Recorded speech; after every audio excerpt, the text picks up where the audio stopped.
Hello दोस्तों, चलिए तो शुरू करते हैं। आज एक और कहानी के साथ। एक दिन विक्रमादित्य के राजमहल में एक अद्भुत पक्षी उड़ता हुआ आया।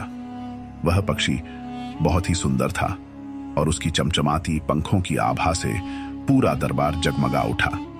पक्षी ने मनुष्य की तरह बोलते हुए कहा, हे महान राजा विक्रमादित्य, मुझे तुमसे मिलने का सौभाग्य प्राप्त हुआ है, लेकिन मैं यहाँ केवल तुम्हारी प्रशंसा के लिए नहीं बल्कि तुम्हारी परीक्षा लेने आया हूं। यदि तुम मेरी 3 कठिन पहेलियां सुलझा सके तो मैं तुम्हें अमूल्य वरदान दूंगा।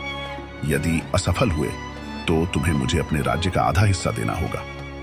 राजा विक्रमादित्य ने पक्षी की चुनौती स्वीकार कर ली। पहली परीक्षा पक्षी ने पहली पहेली पूछी, ऐसी कौन सी चीज है जो बिना पैर के चलती है और बिना पंख के उड़ती है?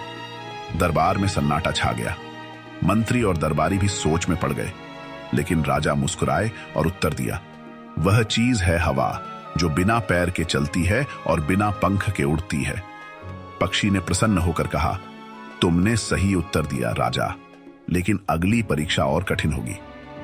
दूसरी परीक्षा पक्षी ने दूसरी पहेली पूछी, ऐसा कौन सा खजाना है जिसे खोने पर लोग दुखी होते हैं लेकिन जिसे बांटने पर लोग प्रसन्न होते हैं?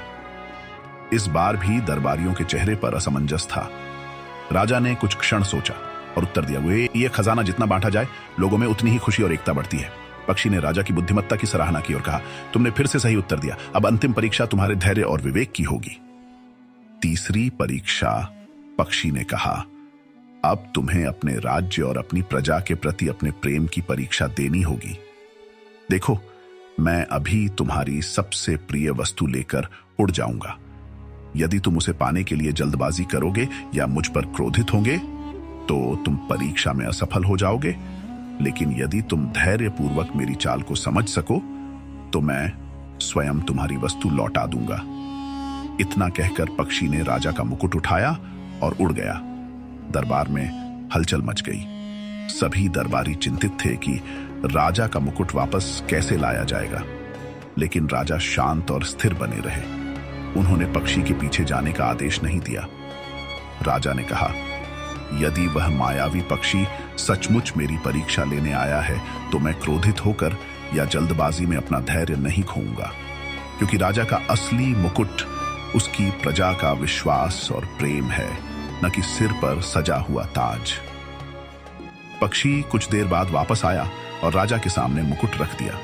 उसने कहा, हे महान राजा, तुमने अपनी बुद्धिमत्ता, धैर्य और विवेक से यह परीक्षा उत्तीर्ण की है। मैं तुमसे बहुत प्रसन्न हूं। पक्षी ने राजा को आशीर्वाद दिया, तुम्हारा राज्य हमेशा समृद्ध रहेगा, तुम्हारी प्रजा सदा तुम्हारे प्रति निष्ठावान रहेगी और तुम्हारी ख्याति युगों युगों तक अमर रहेगी। इतना कहकर वह पक्षी आकाश में उड़ गया और अंतर्धान हो गया। यदि आपको कहानी पसंद आई हो तो चैनल को सब्सक्राइब करें दोस्तों। Thanks for watching.